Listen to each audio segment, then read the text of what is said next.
¿Te imaginas pelearte con los sprinters?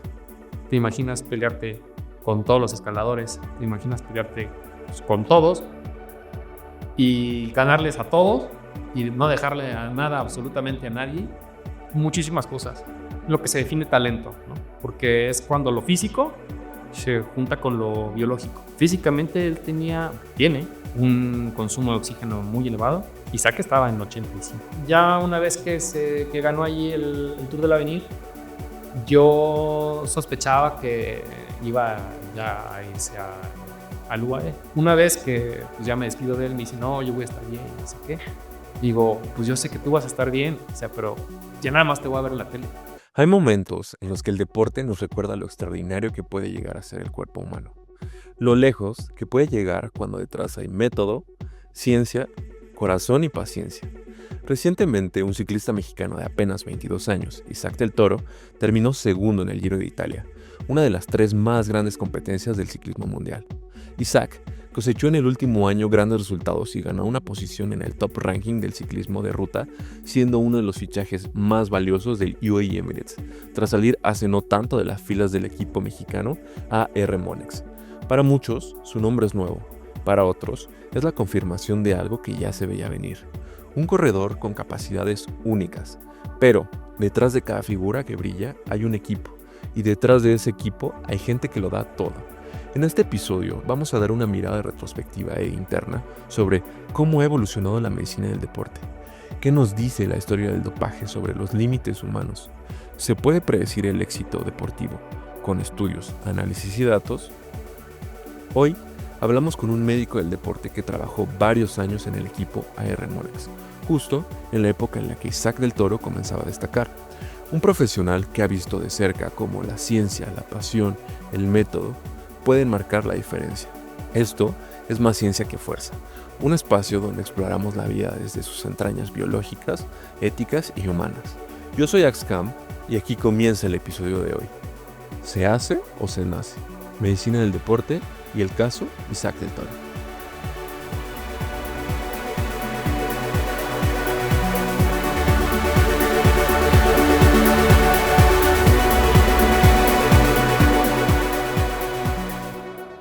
Muy buenas tardes, doctor Francisco. ¿Cómo te encuentras?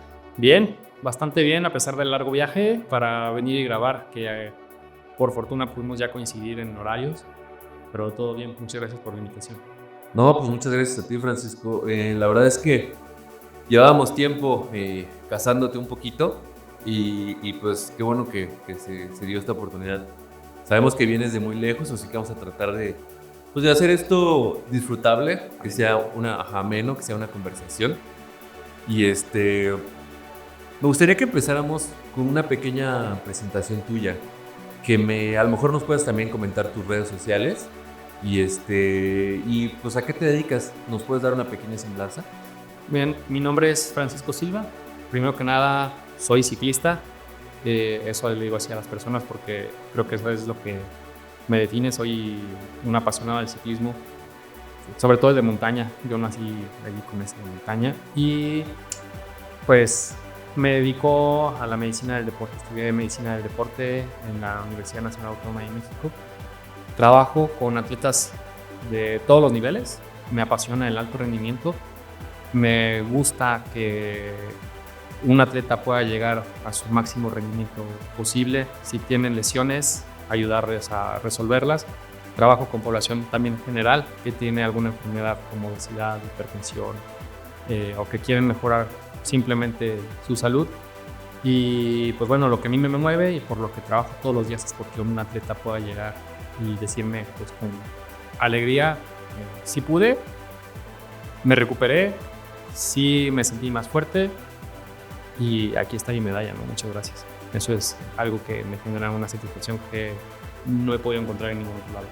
Oye, ¿y me podrías contar un poquito de ti, un poquito cómo fue que empezaste a interesarte acerca de la medicina del deporte? ¿Siempre tuviste contacto con el deporte? ¿Cómo fue que empezaste a hacer ciclismo? ¿Tus papás o digamos algún familiar te indujo? Cuéntame un poquito aparte. No, yo era corredor desde los 12 hasta los 17 años. Yo fui corredor de pista y campo. Yo corría 800, 1500 metros planos Y cuando estaba en la preparatoria, mi obsesión era correr, ¿no? O sea, yo quería ser un muy buen atleta, quería representar a mi país. En ningún momento lo logré porque nunca tuve el talento y probablemente tampoco el apoyo. Ahora que miro en retrospectiva, veo que hubo muchas deficiencias en mi preparación, en mi nutrición, en muchas cosas, ¿no? Entonces, mi intención desde que tengo 17 años fue ser médico del deporte. Me percaté que había un médico del deporte que estaba llevando el deporte de Guanajuato, que lo llevó de la posición 14 o 15 al top 10 a nivel nacional, ¿no? Estaba en quinto lugar, creo, me parece. Guanajuato en la era de ese doctor, Francisco Díaz Cisneros, que ya falleció, desafortunadamente, pero incluso me dio clases y pues creo que el ver esa figura, desde que yo estaba pues, en secundaria, prepa, me influenciaron a llegar a querer ser médico del deporte, ¿no? Yo entré a medicina pensando ser médico del deporte. O sea, desde que tengo 17 años es algo que me mueve, es algo que yo deseo desde ese momento buscar cómo potenciar el rendimiento de las personas, porque, pues no sé, probablemente porque tenía un sueño frustrado de que yo no era un atleta sobresaliente, pero yo veía cómo había gente que era destacada, que llegaba, que no tenían los recursos y que podían hacer cosas impresionantes en poco tiempo. Y yo decía, ¿y por qué esta gente, en lugar de estar en unos Juegos Olímpicos, los ves y terminaban pues cuidando vacas o trabajando desde muy tempranas edades? Yo dije, creo que mi labor, como yo le puedo aportar más a mi país, es no tengo mucho talento físico, tengo más talento en la cabeza probablemente, y aquí es en lo que quiero incidir, ¿no? Y en el ciclismo empecé porque un amigo me invitó un día a andar en bicicleta de montaña y me prestó una bicicleta, me acuerdo mucho, era una bicicleta de su exnovia, la bicicleta de su exnovia no tenía frenos, e íbamos bajando y pues yo casi me mato, ¿no? O sea, ni siquiera llevábamos casco ni nada, pero después me compré mi propia bicicleta, una bicicleta económica, y después pues por ahí escuché una vez que me dijeron que lo más peligroso del ciclismo es que se vuelve adicción. Entonces se vuelve adicción y de repente me vi comprando bicicletas cada vez más equipadas, cada vez más equipamiento y cada vez tomándomelo más en serio. Y todo esto porque me lesioné del tobillo y no sabía cómo resolverlo, y encontré en el ciclismo de montaña un refugio para poder volver a competir, porque es algo que me gusta también. Claro, sí entiendo esta parte. Como a veces por muchas situaciones uno no puede llegar, digamos, tan alto como en este tipo de cosas. ¿No quieres?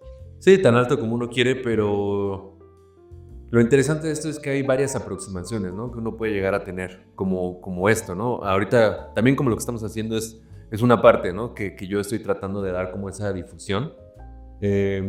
Como la parte de creación bueno, más que creación, sería como la parte de difusión de modelos a seguir, ¿no? O sea, como, pues sí, hasta cierto punto poder inspirar a la gente a que haga deporte, a que tenga motivaciones, pues digamos, más correctas, más sanas, sobre todo en el contexto, ¿no? En el que estamos viviendo en este país. Sí. Entonces, bueno, me gustaría empezar un poquito contextualizando el rol histórico de la medicina en el rendimiento y los riesgos de su mal uso. Esto lo traigo un poquito aquí bajado en un guión, pero me gustaría que, como comentamos, hacerlo un poquito ameno. Me gustaría que empezáramos platicando cuándo entra la medicina al deporte. Si tú me pudieras platicar, dentro de todos los estudios que tienes, ¿cuándo fue que se empezó a incorporar la medicina en el deporte y qué buscaba en un inicio? Mira, la medicina del deporte tiene una historia muy antigua, y es tan antigua que hay un médico de Grecia, de la antigua Grecia, que se llamaba Asclépides, y ese médico, Asclépides, es percibido como el padre, o ahora sí como que el precursor de la medicina del deporte. Okay. Esta persona lo que hacía era prescribir ejercicio para tratar enfermedades comunes, ¿no? Y todo lo buscaba remediar a través de ejercicio y medios físicos, calor, frío.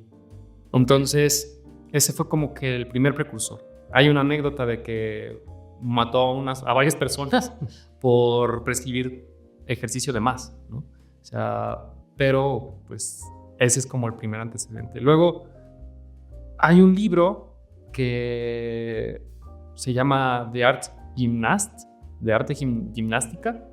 Ujú. Y en ese libro también se sientan así como las bases de usar el ejercicio como medicina, ¿sí?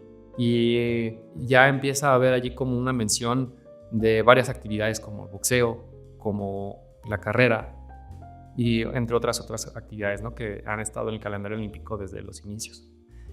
Y la medicina del deporte, como la conocemos actualmente, está basada específicamente naciendo ahí en alrededor de los 1950s, en los 60, 70s, ya un poquito con más forma, porque estaba enfocada específicamente a la salud del deportista. Hay muchos antecedentes, ¿no? Como el buscar la respiración, que fue este científico francés Lavoisier, que hizo los primeros estudios de consumo de oxígeno. Ok. Entonces, con estos individuos empieza a haber como este interés de conocer por qué funciona el cuerpo, cómo es que funciona el cuerpo y cómo podemos prevenir el que se lesionen los deportistas, cómo mantener que un deportista se mantenga sano y además favorecer que tenga un rendimiento óptimo, ¿no? Entonces, de eso nace la medicina del deporte. Primero estaba enfocado solamente al deportista de alto rendimiento y en los últimos 20 años probablemente ha tomado un giro que también volteó a ver a la población general, porque hasta apenas nos vamos dando cuenta que el ejercicio puede ser una herramienta muy importante para el tratamiento de enfermedades como diabetes, hipertensión, obesidad, cáncer, ¿sí? Fibromialgia, para tratamiento de artritis reumatoide, para tratamiento de asma. Diferentes intervenciones ya con ejercicio pueden ser una herramienta terapéutica mucho más potente que algunos medicamentos. Ahorita está, si vemos en redes sociales, está la relevancia del ejercicio para tratar ansiedad y depresión. Incluso hay estudios que te mencionan que el ejercicio es una herramienta más potente que cualquier antidepresivo o que cualquier ansiolítico para tratar ansiedad y depresión. Entonces, ese es como un giro, un torno que está tomando la medicina del deporte, también volteando a ver la salud pública. Entonces, primero se buscaba mejorar y conservar la salud del deportista, ¿sí? Tratando cosas que son específicamente del atleta, pero cada vez hay más evidencia de que el ejercicio nos puede servir para tratar enfermedades y mejorar la salud de la población. Digamos que ya empezamos a entender que no es algo que solo es un pasatiempo, ¿no? Porque luego puede haber esa como mala concepción acerca de que, bueno, pues no haces nada, nada más te la pasas haciendo actividad física y en realidad, pues como dices, ¿no? Puede tener muchísimos beneficios. Oye, y profundizando un poquito más en lo que estamos platicando, hay un tema que es un poquito, pues es delicado, dependiendo del contexto en el que lo platiques, y también es un poquito escabroso. Yo tengo entendido que la medicina ha ido evolucionando conforme han avanzado, como ahorita nos estabas platicando, ¿no? De la antigua Grecia, a lo mejor antes había algunas cosas que se usaban, como dices, medicina física, algunos métodos que se utilizaban, que a lo mejor eran de una manera más empírica o por medio de la observación, pero quizás no había como tanto sustento, ¿no? En ese momento, o no lo sé, la verdad no puedo hablar de a gratis acerca de cosas que pues, no tengo mucho conocimiento, pero algo de lo que tengo entendido es que también el ser humano ha estado relacionado en su evolución con diferentes sustancias. Uh-huh. Y a mí me llama mucho la atención porque yo he llegado a ver de repente catálogos de Bayer o de medicinas de principios del siglo XX que tienen jarabe con cierta sustancia, ¿no? Ajá. Y son sustancias que ahorita son de previsión de grado 1, ¿no? O sea, en la pantalla vamos a estar mostrando estos catálogos para que sepan exactamente de qué estamos hablando. pero llama mucho la atención. Y algo que también me llama la atención es cómo, concretamente en el ciclismo, que es lo que nos atañe el día de hoy, cómo antes se fumaba. Tú ves imágenes o fotos, incluso videos de los años 60, de los años todavía 70, que yo llegaba a ver de gente fumando en el pelotón, o bueno, después de la competencia, o que era muy común, o sea, meterse toda la farmacia. Y luego, pues esto fue evolucionando, ¿no? En los años 90, con el escándalo del equipo Festina, con los escándalos de Lance Armstrong, y pues muchos más que estuvieron ahí inmiscuidos. Ahora es algo que hemos dejado de escuchar por razones que desconozco, pero o que sí se escucha, pero a lo mejor no se escucha tanto como en esa época. Escándalos, ¿no? Ajá, tanto como en esa época. Claro. Claro. Entonces, quisiera que me platicaras un poquito acerca, muy breve, acerca de lo que tú conoces sobre la historia del doping en el deporte. Pues mira, el humano, el atleta en general, siempre ha estado buscando esa ganancia extra, ¿no? Muchas veces descuidan poquito lo que, no poquito, sino mucho, lo que es lo mejor que pueden hacer es entrenar bien, comer bien y dormir bien, y optan por otras estrategias que pues tal cual es hacer trampa, ¿no? Entonces, lo que remonta así, lo más antiguo que se tiene registro es que incluso los atletas olímpicos que estaban en Grecia, o sea, los antiguos Juegos Olímpicos, buscaban mejorar su rendimiento a base de tomar sangre de toro o extractos de fluidos de animales, ¿no? Entonces, eso es algo que llegó a suceder. Pero también lo combinaban con otras sustancias como hongos, ¿sí? Que pudieran llegar a ser algo estimulantes. Estamos hablando de hongos psicotrópicos. Estimulantes, sí. Ok. Y se llama, bueno, no voy a decir el nombre, mejor. Ajá. Porque luego van a pensar que estamos aquí promocionando algo, ¿no? Se pueden interpretar. Pero eso es algo que sucede desde mucho antes. Y es algo que pues está presente desde la historia de la humanidad. Entonces, también ya viéndonos un poquito más a esos años, ¿no? Como 1900, 1910, 1920, utilizaban sustancias que previamente uno podía llegar a conseguir en la farmacia, que se utilizaba específicamente para el dolor de muelas. Uh-huh. Y eso es algo que consumían los ciclistas, ¿no?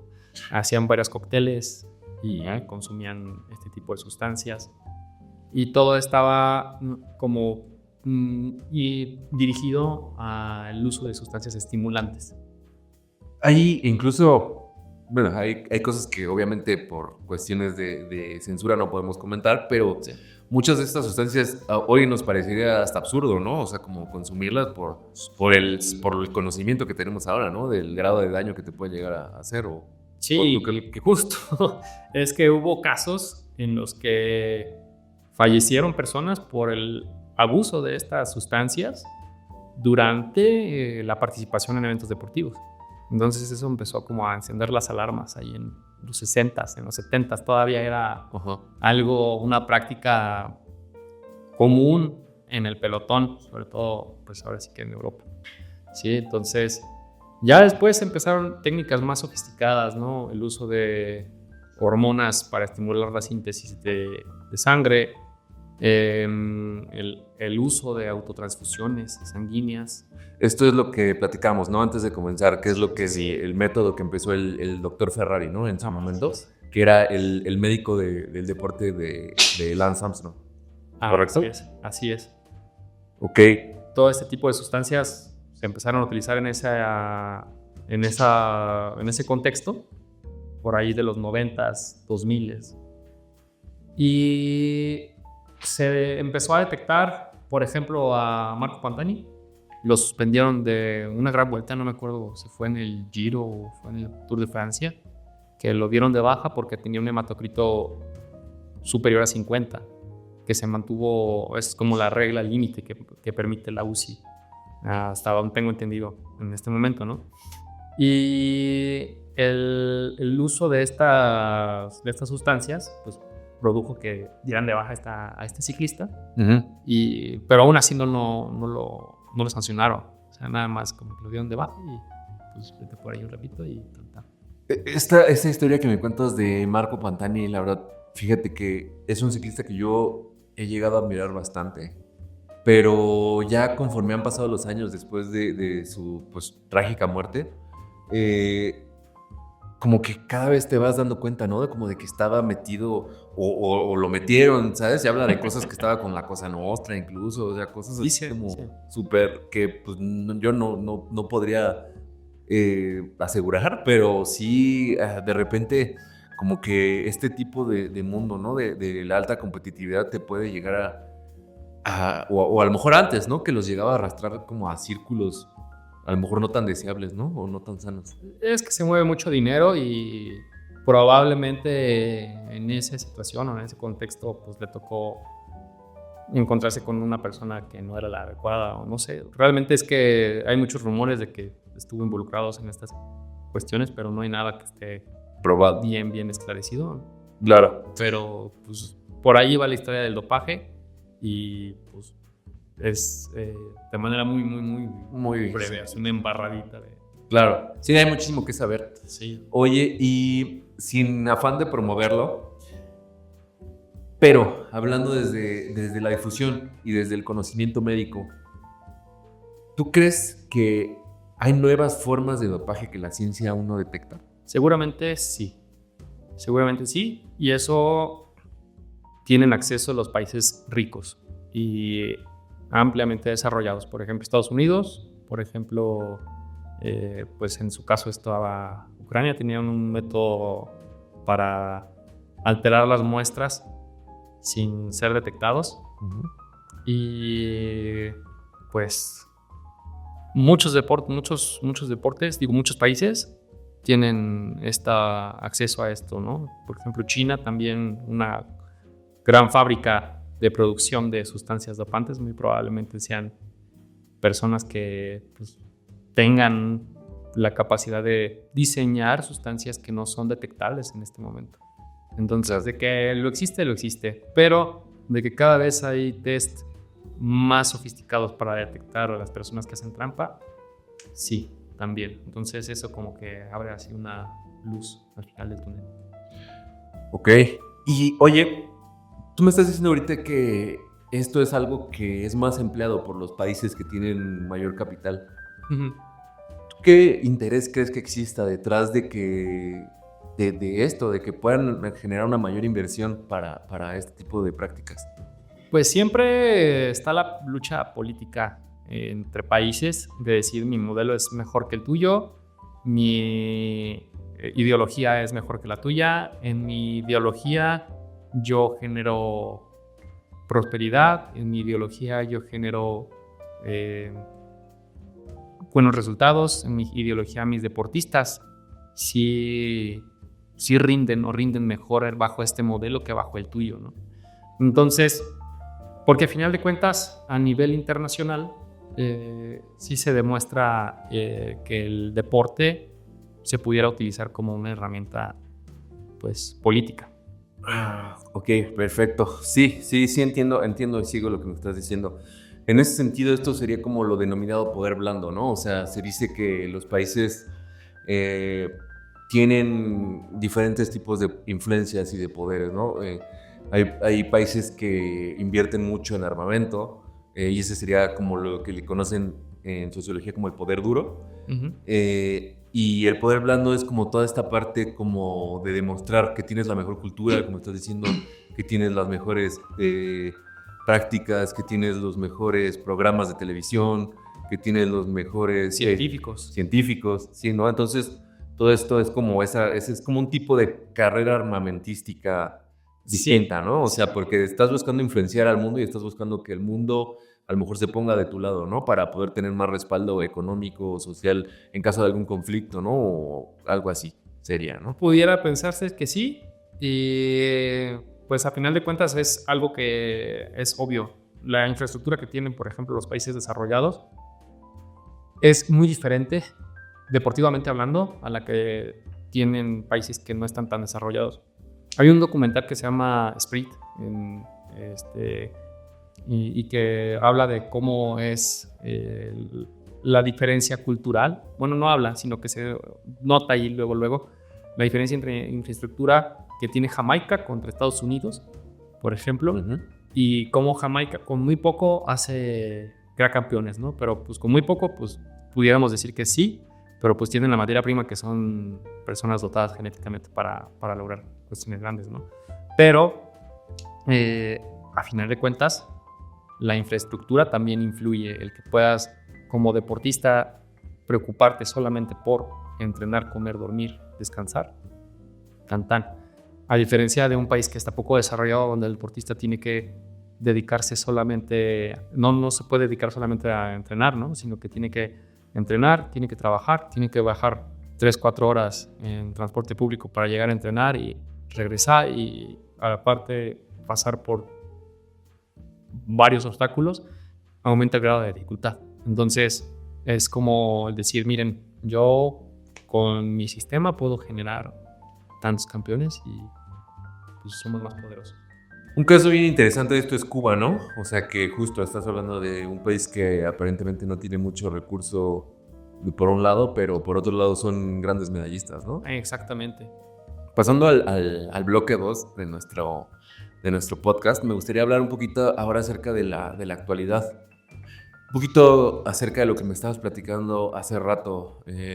Concretamente, yo lo definí aquí como hiperespecialización y microbiota. ¿Qué me podrías platicar tú en el sentido de lo que implica la hiperespecialización en un deporte?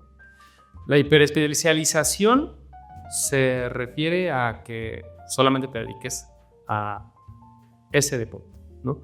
De hecho, la especialización a tempranas edades está desaconsejada en múltiples países. Ahorita un país que está tomando bastante relevancia a nivel internacional en lo que es deportes o el área de resistencia es Noruega.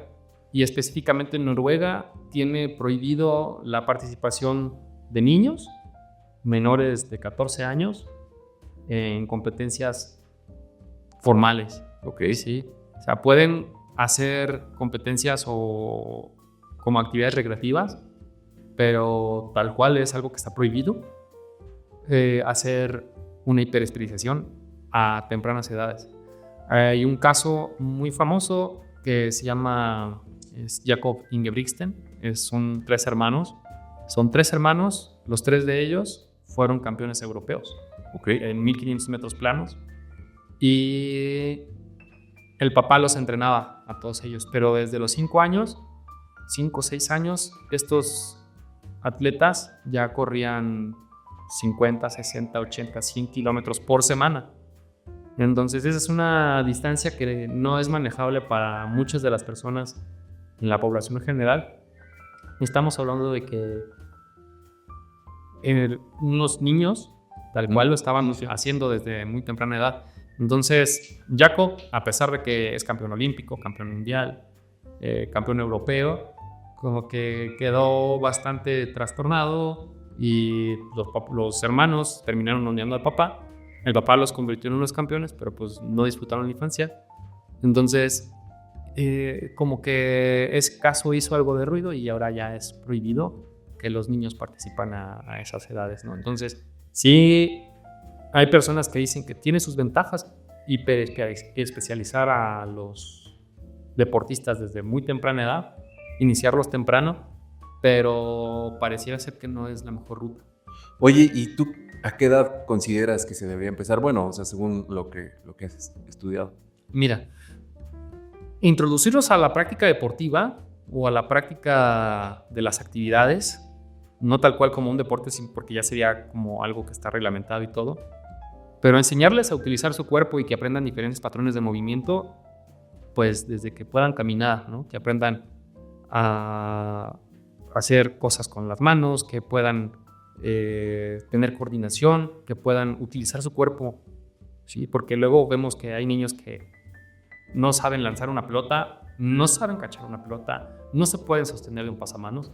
Entonces, sí, no pueden ni correr, ¿no? No saben, ¿no? Es una cuestión interesante que estamos teniendo un rezago en cómo la gente puede utilizar o no su cuerpo para moverse. Así. Y muchas veces esto se podría confundir con vanidad, pero como dices, hasta cierto punto es algo funcional, ¿no? Bueno, no hasta cierto punto, o sea, en realidad estás forjando las herramientas que van a estar contigo toda la vida y pues, para trabajar, para desenvolverte en el mundo, necesitas poder correr o necesitas poder.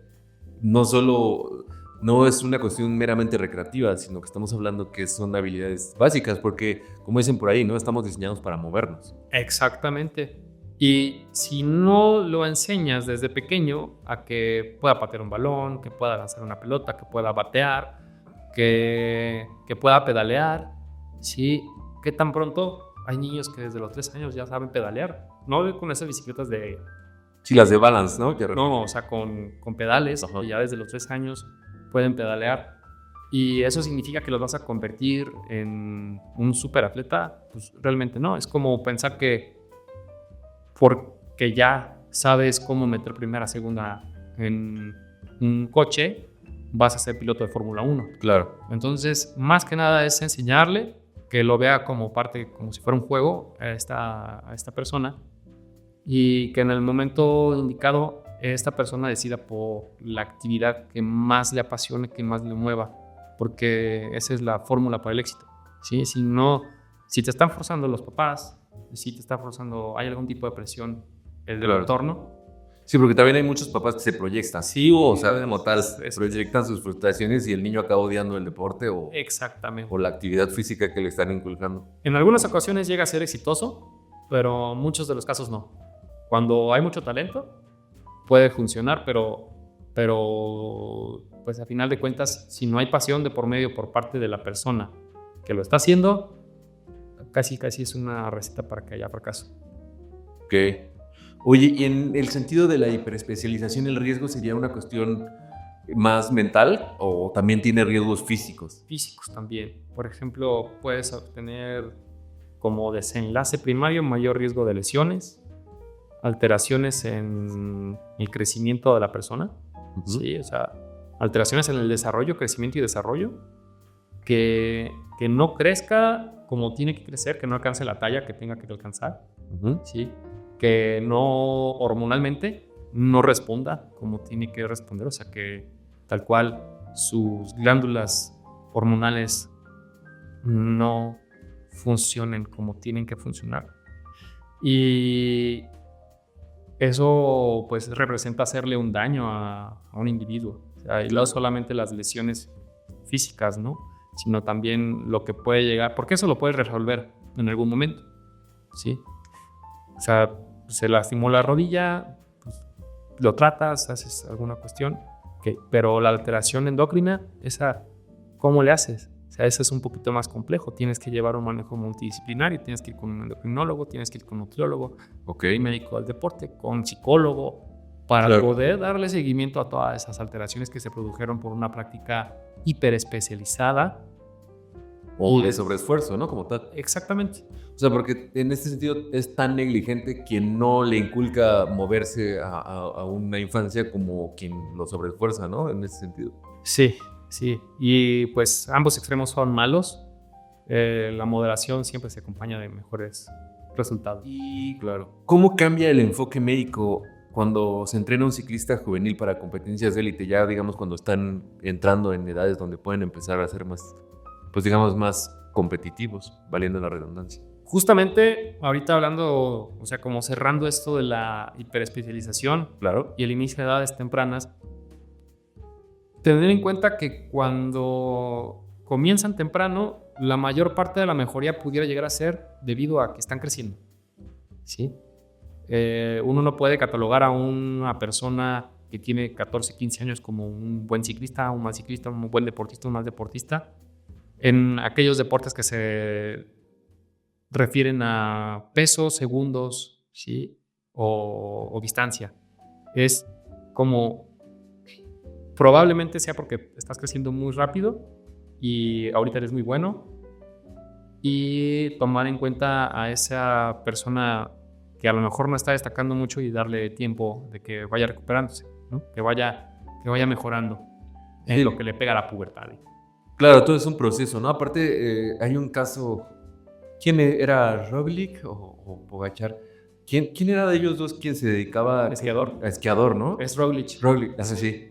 Sí, ¿no? O sea, que él hacía algo totalmente diferente y después de repente lo meten al ciclismo y es buenísimo. Así es. ¿Tú por qué crees que sea esto? O sea, si no lo hacía en teoría desde tanto tiempo antes. Él era esquiador y lo que sucede es que pues, tenía un estímulo también fuerte. El esquí es uno de los deportes que más demandan a nivel cardiorrespiratorio y tenía un consumo de oxígeno que es excepcional.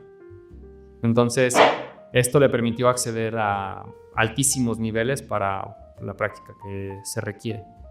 Y además, pues con algo de entrenamiento, logró estar allí. Lo único malo de Primož Roglič es que como no tuvo ese estímulo cognitivo o motor, más que nada motor, neuromotor, en sus inicios, al momento de manejar la bicicleta en descensos, es muy propenso a tener caídas. Entonces a cada rato se cayó en el Giro de Italia, se cae en la Vuelta a España, se cae... Digamos que, por decirlo de una manera muy burda, le falta habilidad en eso. Le falta habilidad, sí.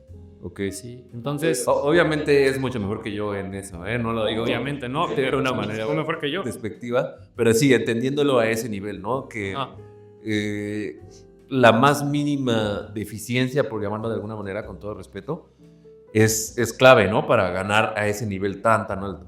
Por eso es importante el desarrollo de habilidades motoras en un inicio, y ahí está la prueba de que el trabajo físico lo puedes obtener a través de diferentes estímulos, ¿no? Y no necesariamente hiperespecializado con una sola cosa, ¿sí? Pero también importa que hagas el gesto deportivo de manera específica, porque si no, pues no vas a ser esquiador y de repente de la noche a la mañana vas a ser uno de los mejores ciclistas del mundo, ¿no? También tuvo que pasar por un periodo de... Entonces, pasándonos ahora sí, dando ese contexto al desarrollo, cómo tiene que ser el abordaje para una persona que va a pasar de juveniles y que ya quiere ser un atleta, un ciclista de élite. Esta persona debe tener en cuenta que hay muchas cosas que no le van a gustar y que tiene que ser. Tiene que estar consciente de que es caro y que el precio no es dinero, el precio es tiempo, el precio es hacer cosas que no te gustan y el precio es dejar cosas de lado, ¿sí? Por eso es que si lo quieres hacer de manera muy competitiva, tómate un tiempo, disfruta y toma las cosas con calma, ¿sí? Una de las cosas que les menciono a los pacientes que llegan conmigo porque tienen lesiones y te percatas que una de esas causas por las que se están lesionando es porque no están alimentándose bien, les dices, a ver, pues tu consumo de vegetales cómo está, tu consumo de frutas cómo está, la cantidad de calorías que comes durante el día cómo está. Y todo eso mal, ¿no? O sea, no comen frutas, no comen vegetales. Y dices, ¿de verdad quieres ser un atleta? ¿De verdad quieres ser deportista? Y dice, no, pues sí. O sea, digo, ¿de verdad te apasiona? Sí. Digo, entonces, ¿por qué estás perdiendo el tiempo? Si no quieres perder el tiempo y si quieres ser deportista, debes entender que comer vegetales no es negociable. O sea, tienen tal cual sustancias que favorecen tu bienestar intestinal, que favorecen la recuperación de tus tejidos, que favorecen que tu cerebro esté funcionando bien. Tú no puedes esperar hacer las cosas en un ámbito de entrenamiento como el mejor sin cuidar la recuperación. Entonces, eso es algo que deben de tomar en cuenta los atletas que son juveniles y que quieren ser profesionales. Deben de procurar todos estos detalles, porque es muy sencillo pensar solamente con el entrenamiento y luego le echan la culpa al entrenador de que no mejoran. Claro. Y resulta que pues, se duermen a las 12 de la madrugada, se despiertan a las 6 porque tienen que entrar temprano a las 7 a la escuela y se van sin desayunar y luego van al entrenamiento y nada más llevan un vaso de agua, un bote con agua, no tienen ninguna intervención o ningún conocimiento de nutrición. Y ahora es muchísimo más fácil, ¿no? Tienen que conocer acerca de la nutrición, tienen que conocer acerca de un poco de fisiología, tienen que conocer de cómo es un proceso de entrenamiento. ¿Por qué? No para que desconfíen del entrenador, sino para que se den cuenta de que si algo no está funcionando bien o cómo me estoy sintiendo mal, es que algo no está saliendo bien, ¿no? ¿Para qué? No para que sustituyan a un nutriólogo, sino para que sean conscientes de que si van a salir a competir y tienen su competencia a las 10 de la mañana, no se coman 5 huevos estrellados a las 9:30, ¿no? Claro. Porque eso no va a funcionarles, porque ellos piensan que van a tener mucha energía. Son cosas que han pasado. Ok. De lo que está, bueno, retomando un poquito lo que estamos hablando antes de empezar esta plática. Ahorita se está hablando mucho como de esta parte de la nutrición, relacionándolo con lo que estabas comentando. Y hay una palabra que salta mucho, que se escucha mucho pues ahora en el contexto moderno, que es la microbiota. ¿Me puedes contar igual, a grandes rasgos, qué sabemos hoy de esto? ¿Tú creerías que es algo que está sobrevalorado o realmente podemos hablar de que esto es algo que está transformando el rendimiento? Híjole, es una pregunta difícil de responder. Realmente que sepamos mucho acerca de microbiota, solamente sabemos que está influyendo en diferentes áreas, ¿no? Hay algo que se llama eje cerebro-intestino y está ampliamente influenciado por la microbiota, ¿no? Nosotros, con la cantidad o la diversidad de bacterias que podamos llegar a tener o no en el intestino, es apasionante incluso enterarte de algunas cosas, ¿no? Por ejemplo, se le está prestando más atención al rol del intestino incluso en la salud mental. No sé si hayas escuchado algo acerca de eso. Sí, es lo que dicen, ¿no? O sea, a mí me llama la atención que dicen que es como el segundo cerebro, por decirlo de una manera muy burda. Ajá. Pero no sé, he escuchado que hay neuronas en gran parte del cuerpo, pero que no todas, o sea, obviamente no tienen la misma función que en el cerebro, pero que existen neuronas en el sistema digestivo. ¿Esto es verdad? Tenemos algo que es el plexo nervioso ahí a nivel intestinal y hay comunicaciones bioquímicas, ¿no? Pero lo apasionante del intestino es que el 90% de la serotonina que produces en el cuerpo, que es una sustancia, un neurotransmisor que se está asociado con la felicidad y con el bienestar, el 90% se produce en el intestino. Ahí lo produces con las bacterias que estás teniendo en el intestino, con el microbiota. Ok. Entonces, hay quienes te dicen, no, es que la microbiota realmente no tiene un rol mayor o un rol tan importante en lo que sería el rendimiento de las personas. Pero luego ves esto y dices, pues parece que sí, ¿no? Porque incluso el microbiota intestinal pudiera favorecer que tengas una salud intestinal mejor, dependiendo de lo que estés comiendo, ¿sí? Porque tenemos algo que se llama en el intestino uniones apretadas o tight junctions, que en caso de que no estén en su mejor condición, que se vuelvan separadas, o sea, que se separen un poco, aumentan algo que se llama síndrome del intestino síndrome del intestino permeable, ¿sí? Aumentan la permeabilidad del intestino. ¿Esto es como la colitis o no tiene nada que ver? Está relacionado, pero es tal cual que del intestino, ¿sí? Del lumen donde están los restos de la comida, hacia la sangre, traspasen sustancias proinflamatorias. Eso sucede cuando el intestino no está funcionando bien. Y esto sucede cuando no tenemos un microbiota intestinal saludable.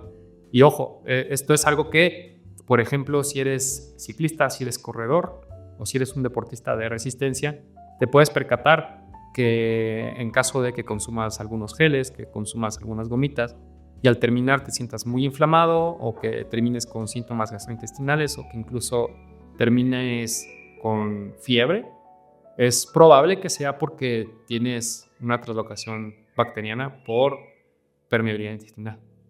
Entonces, esto lo puedes mejorar si tienes un microbiota intestinal más saludable, un perfil menos proinflamatorio. Y el microbiota intestinal se modifica por un chorro de cosas, ¿eh? Se modifica porque tengas mayores niveles de estrés emocional, porque lo que estás comiendo, por las horas que estás durmiendo, Incluso si naciste por parto o por cesárea, también se modifica la diversidad de las bacterias que puedas llegar a tener, ¿no? Entonces, ¿Qué sería mejor, nacer por cesárea o por por parto? parto tienes mayor diversidad de microbiota por parto. ¿Y eso tiene que ver con la placenta directamente? ¿O? Por el tracto del canal de parto, Ok, hay bacterias que son inherentes al cuerpo humano ok. que el bebé ingiere y que colonizan de manera temprana el intestino del bebé, ¿no? También el que consuma pecho y no fórmula aumenta la variedad del microbiota intestinal. Entonces, todas estas cuestiones favorecen un microbiota intestinal más amplio, pero también se puede modificar con dieta, se puede modificar con el entrenamiento y se puede modificar con el manejo del estrés. Pero hay combinaciones que son ganadoras, que lo tienen solamente los atletas que son fuera de serie. ¿Sí? Si nosotros comparamos el microbiota intestinal de un atleta que gana medallas al de un atleta que está ahí en top 10, puede llegar a ser diferente y es lo que han intentado como, y si le ponemos el microbiota intestinal del que gana medallas al que no está ganando medallas, ¿va a haber alguna diferencia? Y lo que se han percatado es que no. O sea, no funciona de esa manera. Pero Digamos que es como, no sé cómo calificarlo, pero como personalizada la microbiota desde que tú naces, ¿no? Es una cuestión, bueno, no desde que pero me platicas que sí tiene que ver con la parte del nacimiento, pero es como acumulativo, ¿no? Es una cuestión de hábitos, de inteligencia emocional, de fisiología, o sea, es como de 1 en 1% vamos generando por esos cambios, Ajá. lo podemos tratar mal y la podemos tratar bien, ¿no? Entonces, es como tu huella digital a nivel del intestino. Y pues es un área impresionante. Realmente no te pudiera yo decir aquí tajantemente, ¿mejora el rendimiento? Sí o no. No te puedo decir que sí o no, pero hay evidencia que nos hace pensar que de manera indirecta pudiera beneficiar el rendimiento, como disminuyendo la probabilidad de que tengas una enfermedad, por ejemplo, infecciones respiratorias. O sea, mayores periodos libres de enfermedad te permiten entrenar más tiempo, Claro. y te permiten recuperarte más.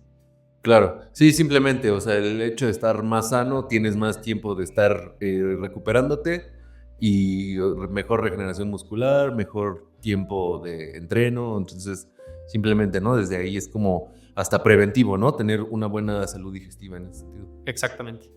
Ok. Oye, y pasando a otra pregunta, ¿cómo se aborda desde el enfoque médico el equilibrio entre ser eficiente y estar sano? Esa es una pregunta que está bien interesante y básicamente eso es como el punto fino de la medicina del deporte. Muchas veces podemos llegar a escuchar que el deporte de alto rendimiento no es sano, ¿sí? Pero pudiera llegar a no ser sano cuando no sabes cómo llevar a esa persona, ¿sí? Un deportista de alto rendimiento se encuentra en una línea delgada en la que puede estar bien, pero puede estar mal. Son ampliamente dinámicos, ¿sí? No es como una persona de la población en general o una persona que solamente entrena por salud. Son personas que llevan su cuerpo al límite, que generan gastos energéticos elevadísimos de en torno a 3.000, 3.500, 5.000 kilocalorías al día. Y en el caso de que no tengan una disponibilidad energética suficiente al día a día, pues eso hace como que pues no se puedan reparar, no puedan reparar el daño del entrenamiento, no pueden adaptarse en sus entrenamientos y todo es muy relacionado con la nutrición, ¿sí? También, si esta persona está teniendo deficiencias biomecánicas al momento de moverse, eso es algo que se puede detectar de manera temprana.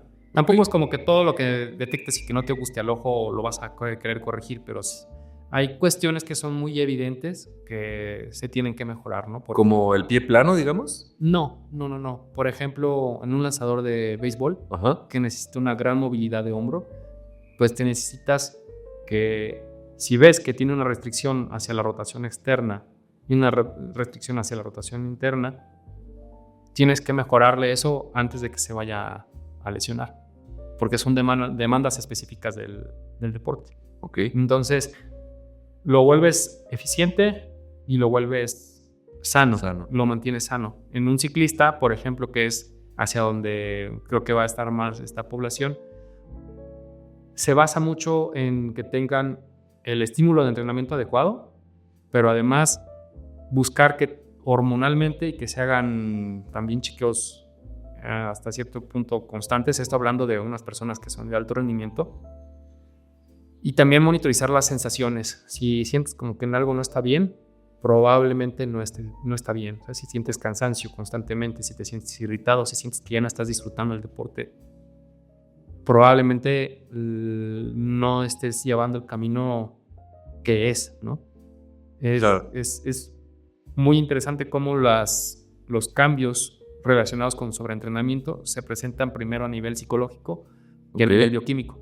O sea, nosotros podemos detectar más rápido a alguien que está sobreentrenado simplemente preguntándole cómo te sientes, estás triste, estás enojado, o viéndolos, si ya no se ríen de los chistes que antes se reían y están un poco más aislados, dices, algo está mal, ¿no? Y si le haces estudios de sangre, probablemente salga dentro de sus rangos, ¿no? Ajá. Pero hay algo allá sugiriendo, ¿no? Que está saliendo dentro de su normalidad. Y tener en cuenta que, por ejemplo, si haces estudios de sangre y los haces en un mes y te sale una hemoglobina de 16, por ejemplo, y al mes siguiente como que esa persona ya no se siente con la misma energía y siente como que está decaída. Yo he llegado a ver caídas de 2 gramos por decilitro en un mes porque la atleta decidió no hacer sus colaciones. Ok, es así de importante. Así de importante es la nutrición en este sentido. Y he visto, por ejemplo, el día de ayer tuve un caso de una paciente que entrena y siendo un atleta que ya lleva 11 años entrenando, corrió un medio maratón, terminó mal, terminó con mucho dolor muscular, fue al baño, orinó y la orina salió café.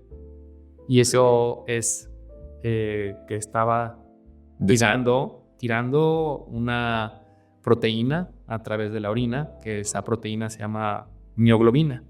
Entonces se hace estudios, una creatinquinasa, una terminación, le salieron 11,000 y pico. Sí, altísimo. Altísimo, y ella tuvo un episodio de rhabdomiólisis, ¿no? Ok. Es una destrucción muscular exagerada y esta condición puede afectar tus riñones y generar algo que se llama lesión renal aguda y en caso de que sea maltratada, poder generar una enfermedad renal crónica y necesitar diálisis. Entonces, ¿y por qué me comentas que le pasó esto? ¿Solo por sus colas? No, ¿verdad? No, esta es otra. Este es un atleta que llegó conmigo porque tenías síndrome de fatiga crónica, pero al momento de realizar su dieta, pues como 90 gramos de carbohidratos al día, como que 70 gramos de proteína, y revisas, y es una persona que está entrenando para maratón. O sea, ¿estaba desnutrida? No entiendo muy bien esto. Estaba comiendo muy poco, o sea, estaba aportándose como 1.6 gramos por kilogramo, 1.8 gramos por kilogramo de peso de carbohidratos. Cuando lo óptimo. Cuando lo mínimo para ella debería ser 3. Y en días largos debería estar consumiendo alrededor de 5. Y todo esto obviamente lo tienes que saber, asesorándote, ¿no? Con algún... Sí, el problema es que está con un especialista de nutrición y aún así le pasó esto. Entonces es por eso importante que como que busques toda esa red de apoyo. No basta que digan, es que tengo un nutriólogo del deporte, no basta que digan, es que tengo un psicólogo del deporte, no basta que digan un médico del deporte. Que esa persona realmente tenga las competencias para atenderte, porque ahorita hay muchos cursos por allí que claro dicen, ¿no? Yo he visto muchos cursos de medicina del deporte allí anunciados en Facebook. Sí, sí, sí. Es cada vez más común y ya todos son entrenadores y Sí, sí. hay un montón como de, incluso pues información en internet que pues puede que no sea tan fidedigna, ¿no? En ese sentido. Sí, entonces esa línea es bastante delicada, pero se trata de tener una comunicación constante con el deportista. Si es un deportista de alto rendimiento, la comunicación tiene que ser día con día, Claro. porque son sumamente dinámicos estas personas. O sea, un ratito es un pollito de colores, ¿sí? De repente los lees de lo más feliz, volteas ver cómo va el partido de no sé qué Y ya. así el polito ya está así. Así está, o sea, estos son los deportistas. Claro. Oye, pues entonces en ese sentido sí conviene como siempre tener un equipo multidisciplinario y eso es también lo que nos complica, ¿no? Tanto como digamos país que no tiene tantos recursos para destinar a sus atletas de esos niveles, ¿no? Porque muchas veces tú ves no tienen ni bici, ¿no? O sea, de que van a las competencias pero realmente pues es algo importante, ¿no? O sea, porque como dices, incluso implica la vida, ¿no? Del mismo deportista, no se tiene que subestimar. Sí, no, o sea, el riesgo bueno, primero que nada, el ejercicio es un medicamento, ¿no? Tal cual. Funciona como un medicamento y tiene una dosis que genera unos efectos benéficos a la salud, pero también tiene una concentración mínima o una dosis mínima que genera efectos nocivos. Sí. Entonces, Sí, como lo que dice... encuentras ese borde. Como lo que dice la farmacéutica, ¿no? Lo voy a decir de una manera muy parafraseando, que es como el veneno es la dosis, ¿no? Exactamente. O sea, eso se escucha mucho, ¿no? De que cualquier cosa en exceso, pues... Cae mal. Cae mal. Ok, bueno, vamos a pasar al siguiente bloque de esta plática, que es, vamos a hablar ahora concretamente como de tu tiempo con el equipo AR Monex y pues con este muchacho que ahora pues se empieza a escuchar mucho más, es alguien que se está ganando los corazones de cada vez más gente y pues me parece algo muy positivo porque pienso que es como un parteaguas, ¿no? Para nuevas generaciones y como lo que decíamos al principio, generar como pues roles, ejemplos, ¿no? De gente que pues nos puede seguir pues haciendo resaltar y sobre todo pues tener hábitos, ¿no? Para tener una mejor calidad de vida, como todo este entendimiento de que el deporte es una medicina, ¿no? Tomada en su dosis correcta. Claro. Me gustaría que diéramos una mirada interna a la ciencia médica, acompañando el deporte de este talento de élite. ¿Me puedes platicar brevemente cómo era el trabajo médico dentro del equipo AR Monex y qué tipo de evaluaciones y seguimientos se le hacía a los corredores? Así como para alguien, digamos, que no esté tan metido en esto, pero ¿qué es lo que tú hacías ahí? Pues trataba de comunicarme con los deportistas con la mayor frecuencia posible. Primero que nada, eso era lo principal, ¿no? Mis llamadas eran: ¿cómo estás? ¿Estás triste? En caso de tener una carrera el día de mañana, ¿cómo de listo te sentirías para poder dar el 100%? Y también pues era solicitar exámenes médicos, era realizar exámenes médicos, era en caso de que hubiera la posibilidad de que se les hiciera alguna evaluación, interpretar los resultados, porque había quien hiciera, pero quien interpretara, no. Entonces era interpretar los resultados, hacer las evaluaciones de consumo máximo de oxígeno, hacer las evaluaciones de lactato en el caso de que estuvieran concentrados y también un poquito darle seguimiento a la salud de las personas, un poquito adentrarme al análisis de datos de los deportistas. Eso ya fue un poquito más al final.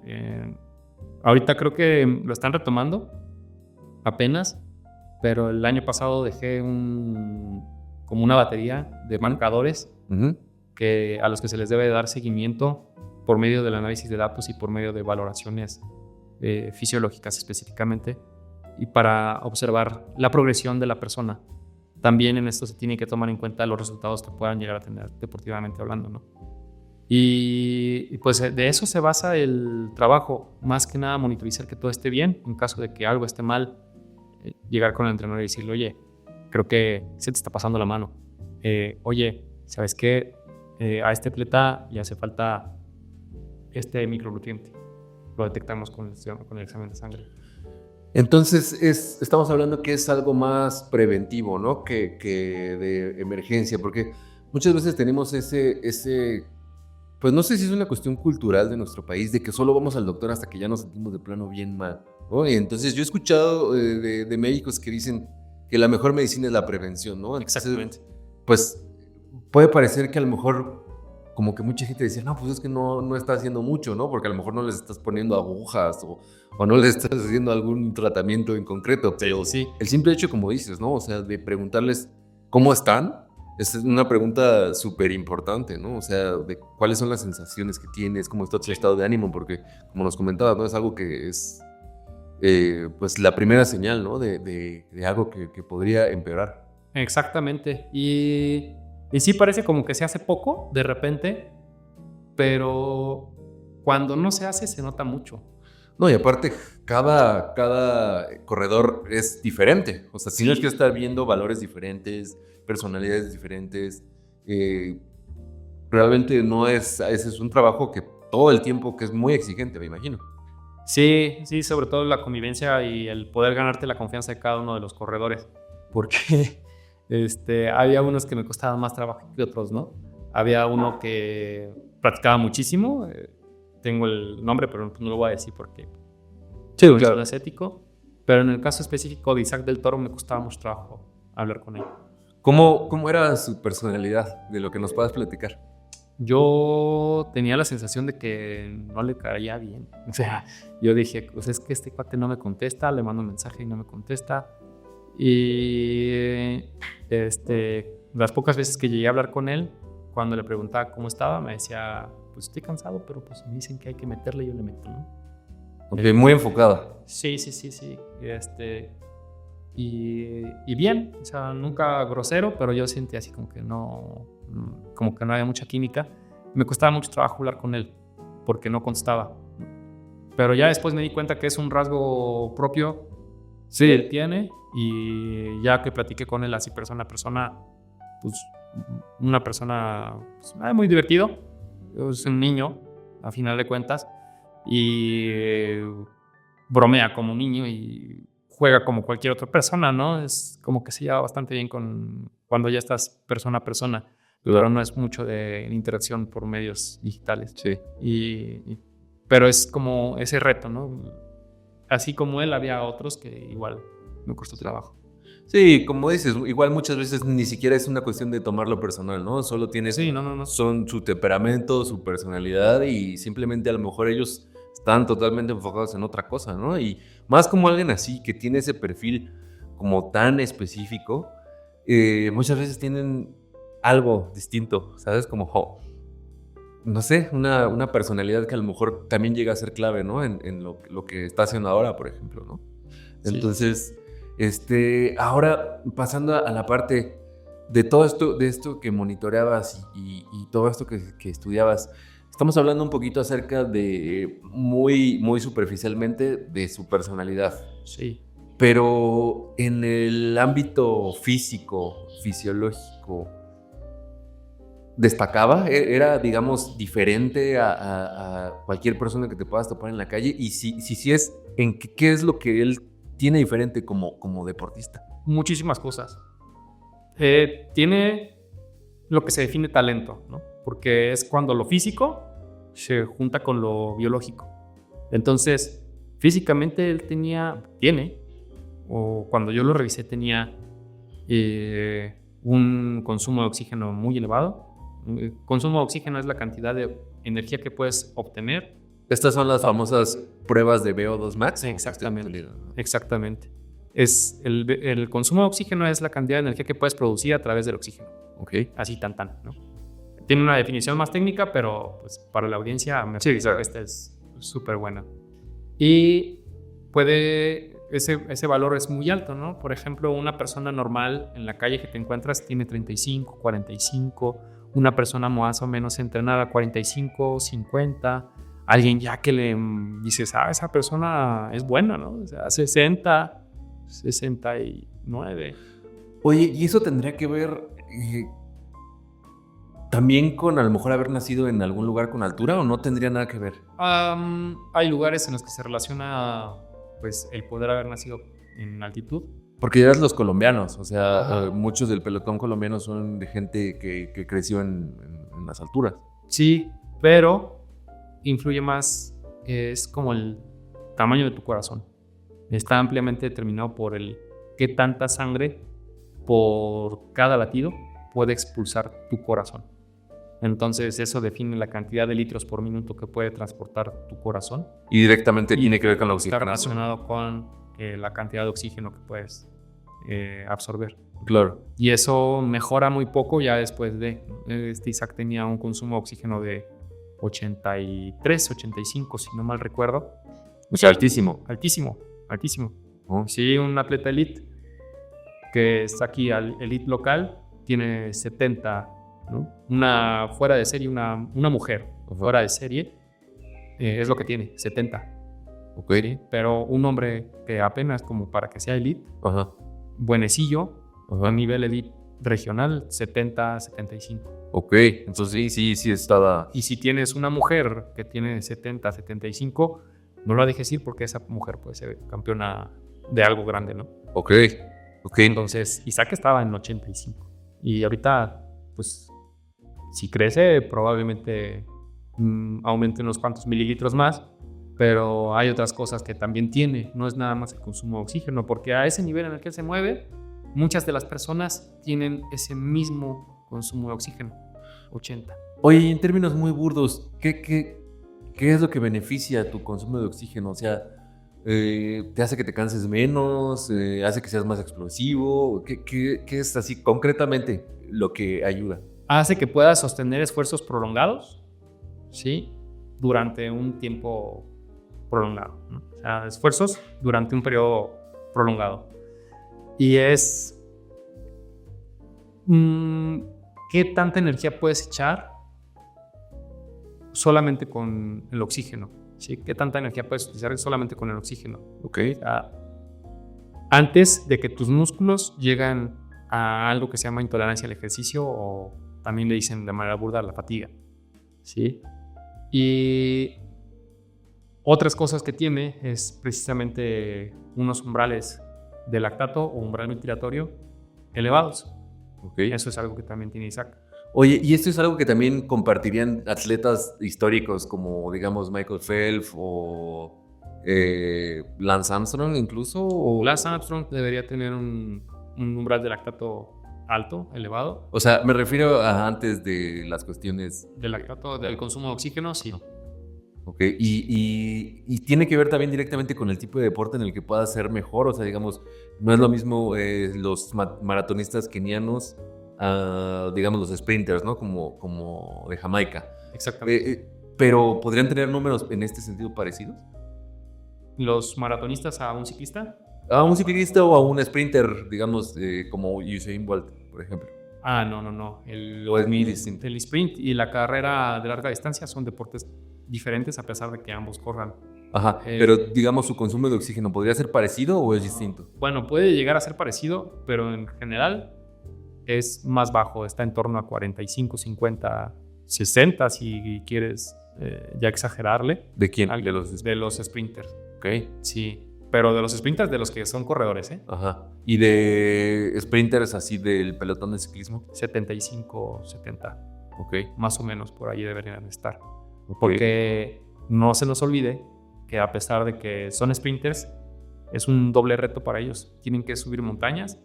Claro. Y terminar la montaña y llegar al sprint. Claro. Sí. Y además, por lo general, son corredores que tienen una mayor constitución muscular, ¿no? Sí, son más musculosos. Sí. Okay. Sí. Pero, o sea, hay muchas cosas más que tiene Isaac. Por ejemplo, claro, antes de pasarnos el... No, sí. Edith, los umbrales de lactato altos. Los umbrales de lactato representan qué tanto de ese porcentaje del oxígeno, del consumo de oxígeno puedes utilizar durante un esfuerzo prolongado, 1 hora. Tan. Algo que se llama resiliencia fisiológica o resistencia a la fatiga. Muscularmente, él tenía la capacidad, y eso es un componente más muscular, ¿no? Él tiene la capacidad de producir esfuerzos muy de muy alta intensidad, incluso con haber hecho ya un gasto energético previo, ¿sí? Y también a nivel de cabeza es algo que debe tener la capacidad de bajar, de subir, de hacer con la bicicleta lo que él quiera. Entonces, por eso es que es quien es. Y digamos que es un atleta que se encuentra muy pocas veces, ¿no? O sea, Son raros de encontrar. ok. Y esto, me dices, tiene que ver con cuestiones de talento, pero ¿tú qué piensas el talento se puede cultivar o ya es algo con lo que uno nace? Es algo con lo que naces, pero si no activas esa serie de genes que estás destinado a tener, en lugar de aplicarte entrenando y comiendo bien y te pones a comer papitas, pues Sí, talento desperdiciado. es talento desperdiciado. O incluso, ¿no? Que quieras entrenar, pero solamente esa es la parte de entrenar moderadamente bien y dejas todo el resto de lado, que es la nutrición, que es la recuperación de la cabeza, que es el descanso, que es todo lo que le llaman el entrenamiento invisible.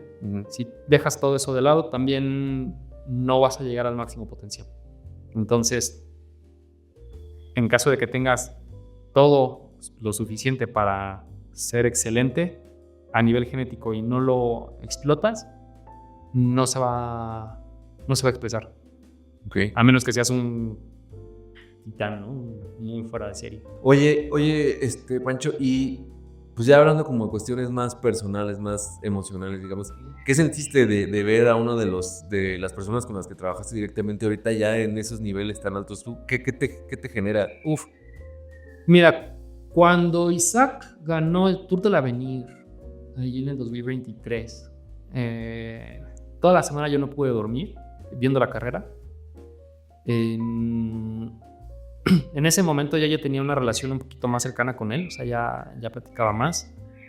En su concentración previa a que se fueran, porque tuvo una temporada inicial allí, estábamos en contacto allí porque de repente me decía que sentía que no iba a poder porque nada más podía mover 350 watts en 5 minutos y lo hacía con una pierna. O sea, y yo le decía pues que no fuera ridículo, ¿no? Que iba mejorando, Sí.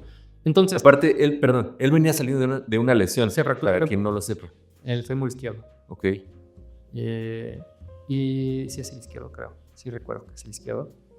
Entonces, ya una vez que ganó allí el Tour del Avenir, yo sospechaba que iba ya a irse al UAE. Lo sospechaba. Y ¿Por qué? ¿Por qué? Porque me estuvo pidiendo varios estudios que de manera directa me preguntó, oye, ¿me puedes pasar mis reportes? ¿Me puedes pasar mis estudios de sangre? ¿Me puedes pasar esto? ¿Me puedes pasar lo otro? Y me dice, ¿y usted cómo los ve? Y digo, no, pues si por mí fuera yo te contactaría con esta persona para que estuvieras allí, ¿no? Pero yo ya había visto que el director deportivo del UAE, un director de ahí del UAE lo estaba siguiendo, Machín. Ok. Y con uno de los hermanos Rodríguez, que es con el que platicaba mucho, me había hablado de esta persona, ¿no? Entonces yo dije, parece ser que ahí va. Que lo quiere, ¿no? Ajá. Porque el Bora estuvo interesado en él, pero no lo quisieron porque no había ganado ninguna carrera. Todavía no ganó. Todavía no ganaba el Tour del Avenir. Oh. Y antes de eso estuvo en el podio del Valle de Aosta, ahí fue fue el segundo mejor joven en el Cours de la Paix y ya estaba dando así como destellos de brillantez, ¿no? Y pues fue una emoción impresionante en esa época. Cuando regresa a México, convocan al equipo, al staff y a los ciclistas a que lleguen allá a Ciudad de México. Y en la noche que se anuncia, ¿no?, que él va a estar allí, yo ya me iba a regresar a mi casa, ¿no? Y estábamos hospedados. Y desde ese día yo me despedí de él llorando porque yo sabía que pues O sea, te imaginas todo lo que va a lograr. Claro. Y es una sensación impresionante de orgullo. Y una vez que pues, ya me despido de él, me dice, no, yo voy a estar bien, y no sé qué. Digo, pues yo sé que tú vas a estar bien, o sea, pero ya nada más te voy a ver en la tele. Eso es lo impresionante, ¿no? O sea, es como ver eso. Y luego ya cuando lo ves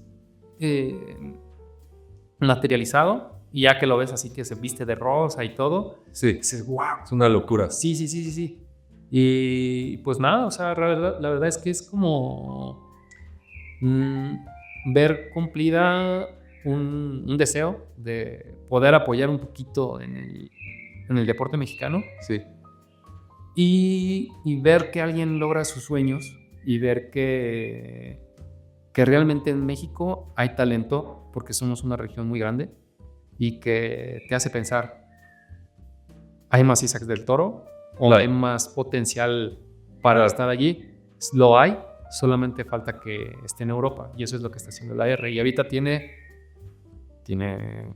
varios juniors que a mi parecer están encaminados. No sé si te has dado cuenta, ahorita hay uno que se llama Said Cisneros, ganó Sí, es buenísimo. una carrera fugado 100 kilómetros. Sí. Sí, hace poquito hay uno que le decimos Choche, ganó una carrera igual fugado. Y él acaba de subir. O sea, él estaba junior de primer año. Ajá. Hay otro que detectaron que es junior de segundo año. Le hicimos una prueba de esfuerzo y lo agarraron porque tuvo un consumo de oxígeno de 90. Le hice yo la prueba y salió con consumo de oxígeno de 90. O sea, más alto que le hice. Véngase para acá. Y ¿Él no es de Hidalgo? Sí. es de Hidalgo, creo.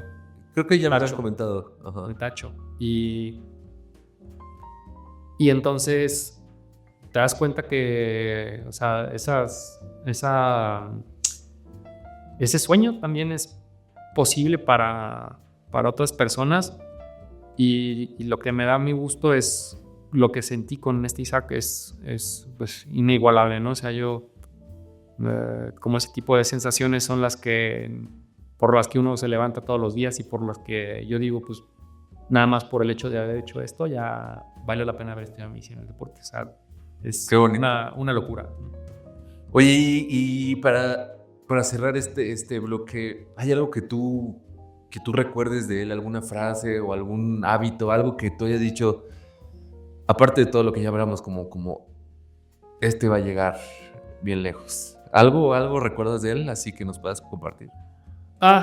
Pues cuando platicaba con varios ciclistas, les preguntaba cómo estaban pues, físicamente, todos me decían que estaban muy cansados, ¿no? El entrenador que tienen ahorita los juniors es Petri Sugromov. Es duro, es duro. Él fue podio en el Giro de Italia y en el Tour de Francia. Muy bueno, pero es duro en sus métodos y trabaja mucho. Es el entrenador del Emirates. No. Del AR Money.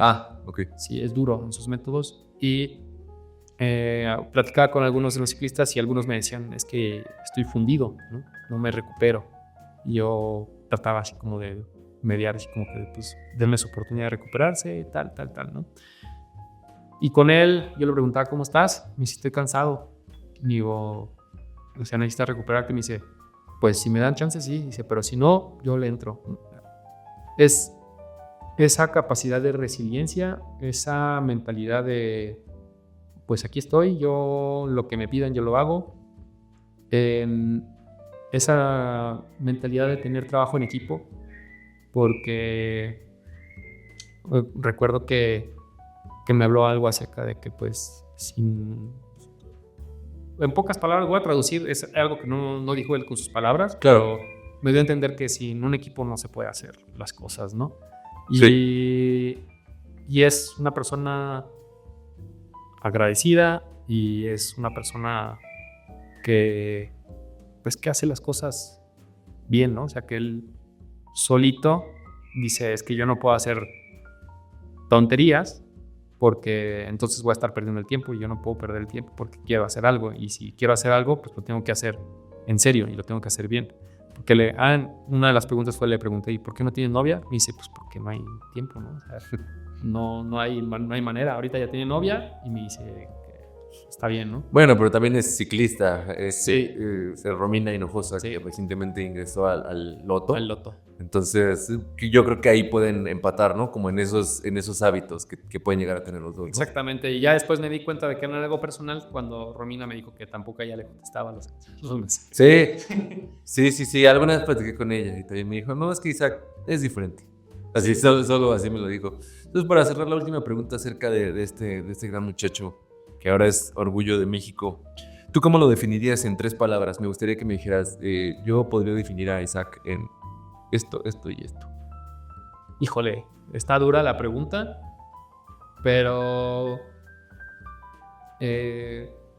tal cual yo diría que es educado, yo diría que es determinado y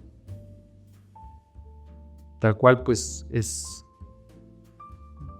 educado, determinado. ¿Y qué otra cualidad tiene esa persona? Pues es que tiene muchas, ¿no? Pero Claro. difícil encontrar otra que lo defina bien o tal cual. Pero a mi parecer, a pesar de lo que logró y lo que ha estado haciendo, sigue siendo una persona humilde. O no me gusta la palabra humilde tanto, me gusta la sencillez. Es alguien sencillo, ¿sí? O sea, pude platicar con él el año pasado que estuve en San Marino y me dice, no, pues, cómo cambian las cosas, ¿no? O sea, Claro. de un año al otro, o sea, el mundo dio un giro de 180 grados. Y podías platicar con él y es sencillo, o sea... Sí, no pierde el piso, ¿no? Sí, no. Entonces, creo que esa es una cualidad que lo va a mantener en lo más alto, yo espero. Yo le deseo eso. Claro. Y es una cualidad que sí, yo creo que se necesita para estar a esos niveles, que no pierdan la cabeza. Porque, pues sí, tú lo puedes ver en las entrevistas, él es como muy sereno. Sí, eso me llama mucho la atención. Y eso es así. Sí, o sea, como que a pesar de que está en lo más alto y que está al tú por tú con los mejores del mundo en ese momento, pues como que él no se crece, sino, o sea, no se crece en el sentido como narcisista de la palabra, ¿no? Sino Sí. como dice, no, pues yo estoy haciendo mi trabajo. Incluso lo vimos, ¿no? Que él sabía, hasta que le dieron el papel de líder, era muy responsable, muy respetuoso, es la palabra, con el líder que le habían asignado, ¿no? O sea, que le dejaba las etapas, o sea, como que una persona con una entereza mental súper clara y, pues como dices, ¿no? Quizás sencillo, ¿no? O sea... Sencillo. Y muchas veces es como lo que le falta mucho, ¿no? A la gente en general, ¿no? O sea, sí. Apenas nos empieza a ir un poquito bien y nos la empezamos a creer demasiado y nos ponemos ahí.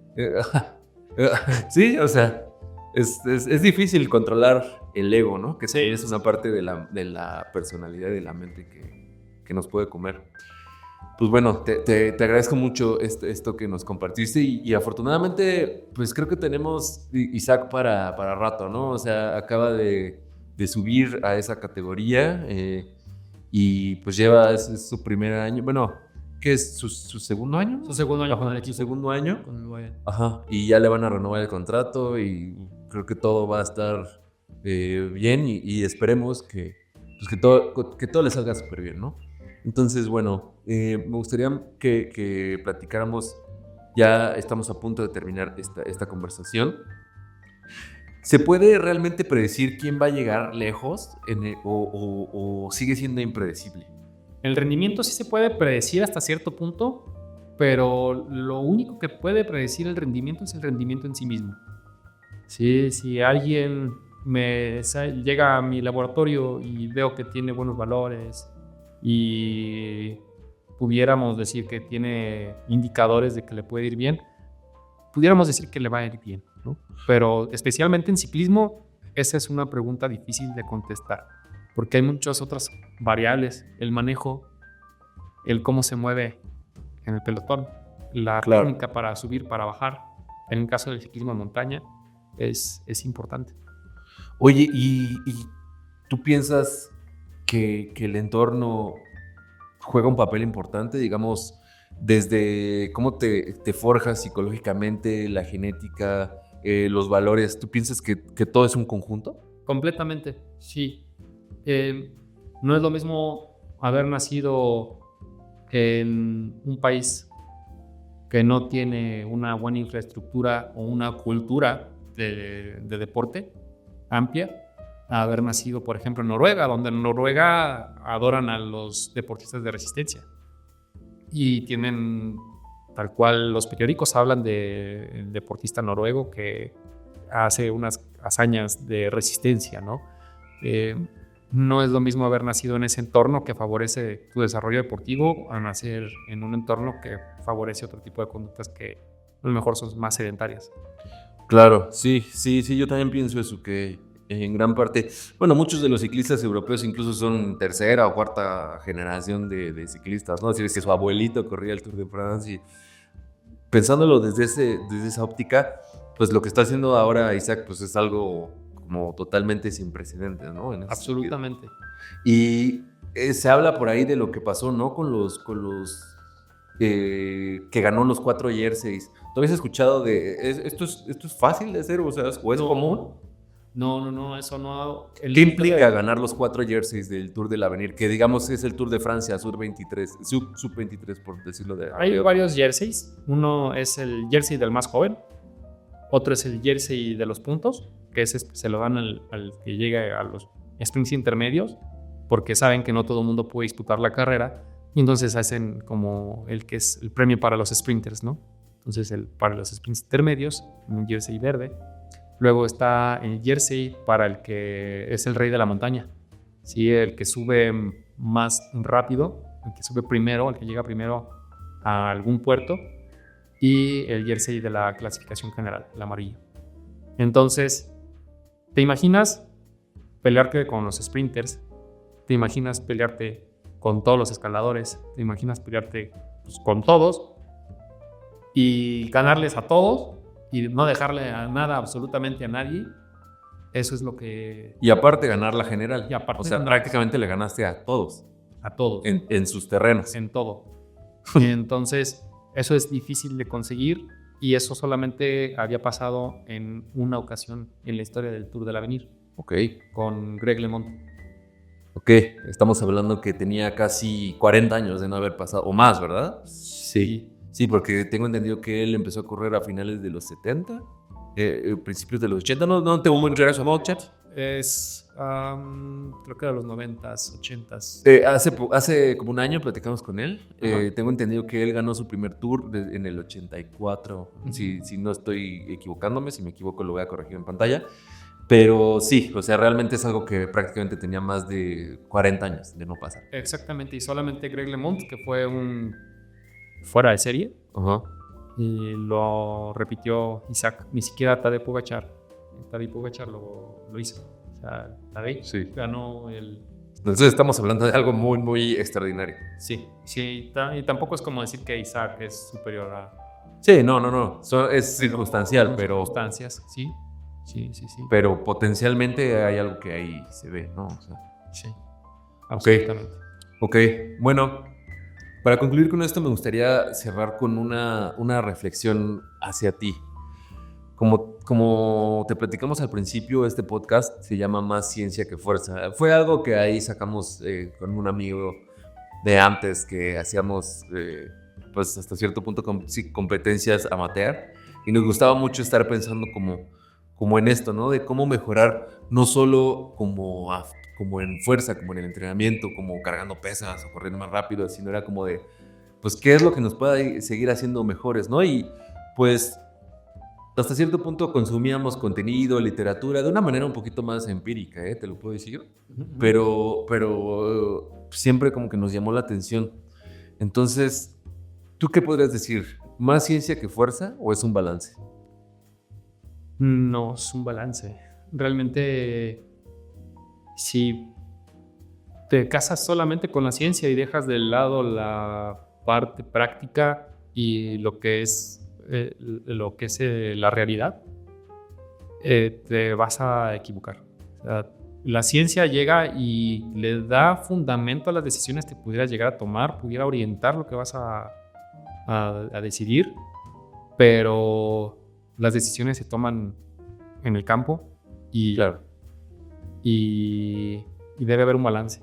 O sea, no puedes hacer solamente cosas empíricas, o sea, a base de pura fuerza, pero tampoco quieras que solamente la ciencia te guíe, porque no todo está escrito. Debes de poner unas cosas de tu parte y a partir del conocimiento que te da la ciencia, basar las decisiones no como una receta de cocina, sino como algo que tú vas a razonar e implementar posteriormente. Pero es solamente el fundamento, no tiene que ser la totalidad es una balanza, un arte, como poderlo mover. Sí, claro. Oye, ¿y me podrías platicar qué deseos tienes para Isaac y para toda esta nueva generación de corredores? Mira, para Isaac, realmente, pues en algún momento se lo dije, siempre le deseo que logre lo que él quiera lograr, hasta donde él tenga las ganas de lograrlo, porque también de eso se trata, que él tenga esa hambre que yo estoy seguro que la tiene, pero en algún momento pudiera como necesitar algo de descanso y que lo logre, ¿no? Y que tenga salud mental sobre todo, porque a ese nivel que él se está desenvolviendo, la salud mental ya cobra un rol importantísimo.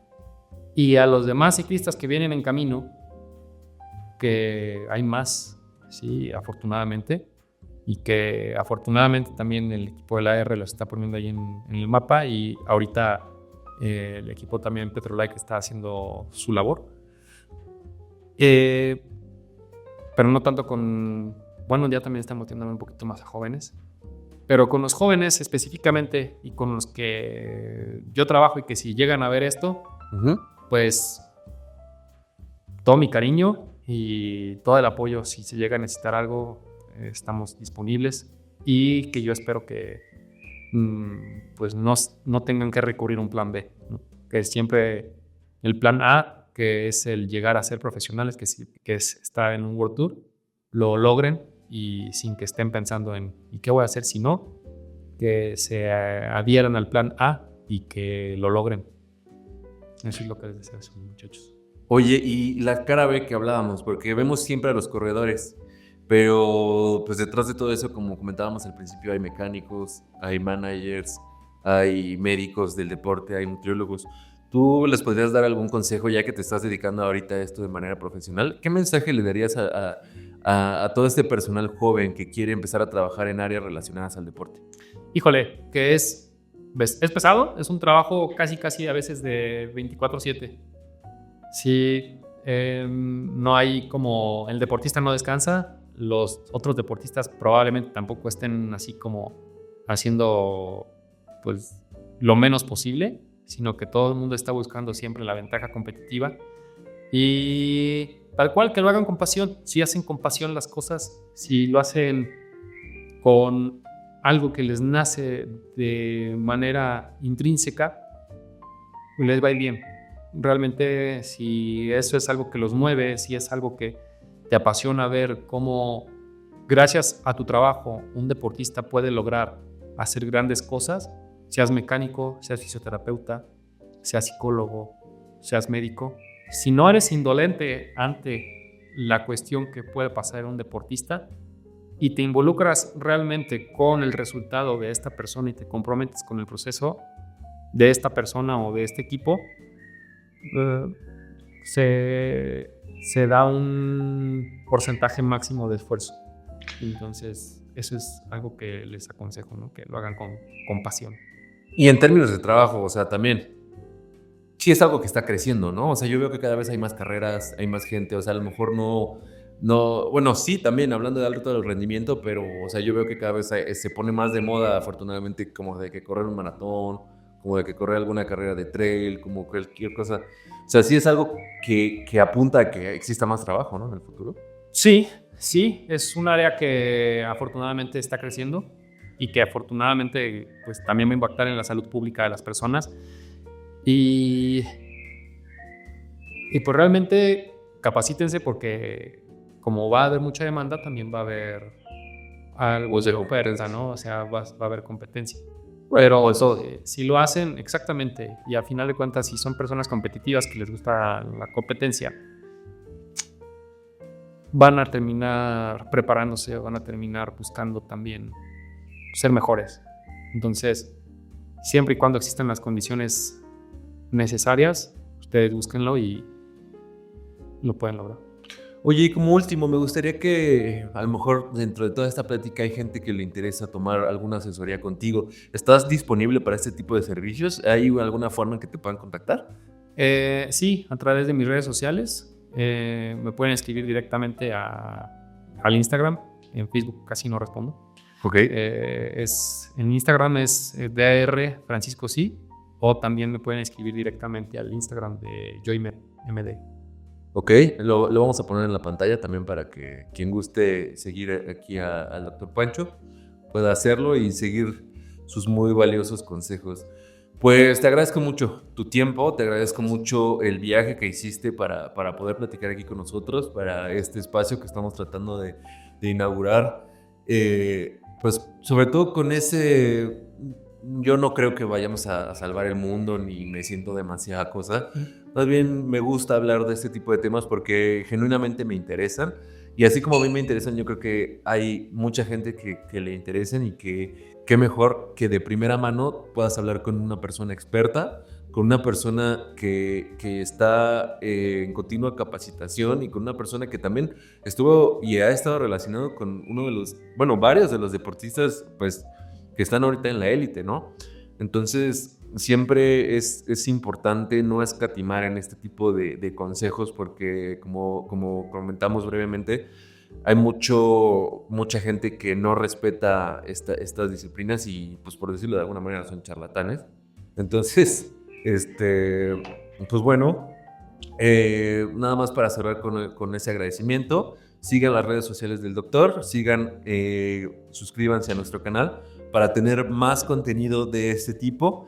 Esto fue Más Ciencia que Fuerza. Les agradezco mucho a todo el equipo y a todos los que estamos contribuyendo con el espacio. Gracias. Hasta el próximo canal.